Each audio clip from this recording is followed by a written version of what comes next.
Takut dipindah ke Papua jadi alasan AKBP Dodi Prawinegara patuhi Irjen Teddy Minahasa.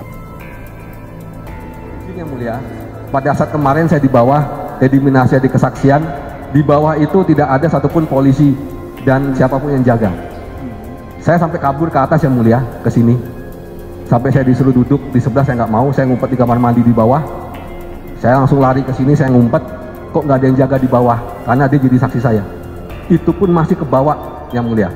Kalau cuma takut sama reputasi seorang Kapolda di sini kan banyak. Betul yang mulia. Begitu beliau jadi pimpinan. Ada berapa? Di atasnya masih. Karena ada beberapa yang pernah jadi korbannya Teddy Minahasa dan pakatnya itu terus sampai pensiun yang mulia. Saya nggak mau nyebutkan orangnya. Sekarang saya ungkapkan apa yang benar, apa yang saya lihat, apa yang saya alami. Tidak ada yang saya tutupi, saya ungkapkan. Toh Teddy Minahasa juga dia terdakwa, saya pun terdakwa. Kalau pada saat itu dia seorang bintang 2, saya AKBP. Ketika saksi menantang JPU untuk sumpah 2 kali, artinya saksi belum menerima wahyu atau inti dari sumpah. Bukan jaminan saksi akan berkata jujur. Sumpah ini bukan ritual belaka. Saya sampaikan sekali lagi, secara moral masih ada waktu dan kesempatan untuk bertobat saksi. Ya, saudara bukan pendeta. Stop. Baik, majelis. Saksi. Untuk Teddy Minahasa. Nah, tuntutannya kalau saya di sini tuntutannya ini bisa maksimum. 112 114 maksimum itu 20 tahun seumur hidup atau mati.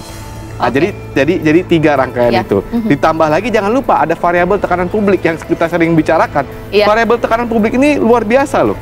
Luar biasa besar. Ya? Sudah terbukti. Jadi cenderung bisa menuju ke arah maksimum. Kalau menyisihkan untuk kepentingan alat bukti itu memang seharusnya demikian menurut aturan perundang-undangan. Tapi kalau untuk menyisihkan untuk kepentingan lain, apalagi sampai dijual, menurut saya itu sudah menyalahi aturan. Dan meskipun juga kemudian ada perintah untuk memusnahkan. Karena yang berhak memerintahkan memusnahkan adalah hakim setelah barang itu masuk ke dalam proses peradilan. Jadi hakim yang memerintahkan untuk memusnahkan. Jadi disinilah letak permasalahan yang perlu diungkap nanti dalam persidangan. Tetapi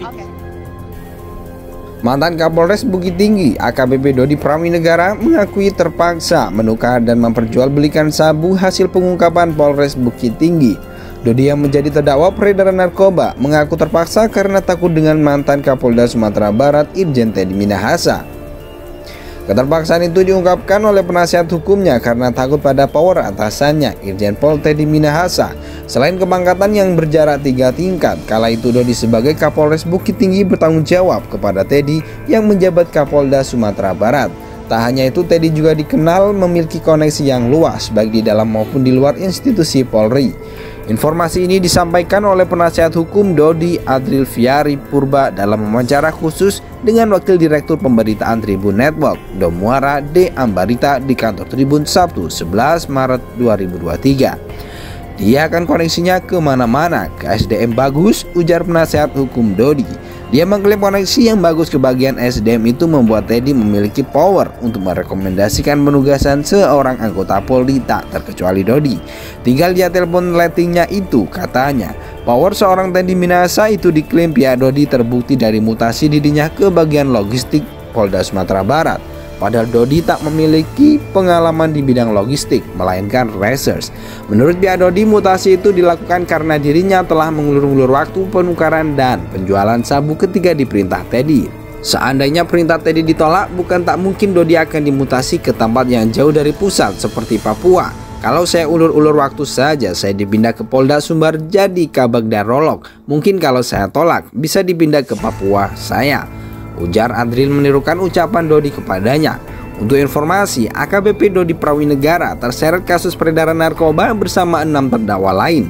Mereka ialah mantan Kapolda Sumatera Barat Irjen Pol Teddy Minahasa, mantan Kapolsek Kalibaru Kompol Kasranto, mantan anggota Satres Narkoba Polres Jakarta Barat Aibtu Janto Parluhutan Situmorang, Linda Pujastuti alias Anita Cepu, Samsul Ma'arif alias Arif, dan Muhammad Nasir alias Daeng.